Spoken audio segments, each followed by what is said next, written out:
TV, yung pagpunta mo kay Diwata, ano masasabi mo sa kanyang luto na Paris?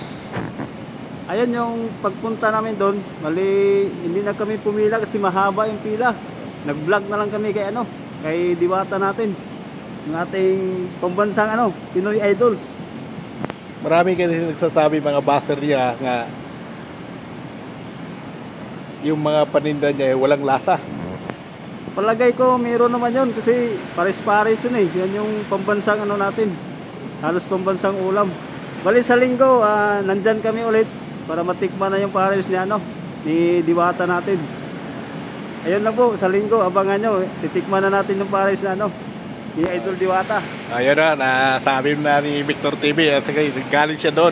Oh, masarap yun kasi maraming pumila ngayon, nandun sa Genshin yata si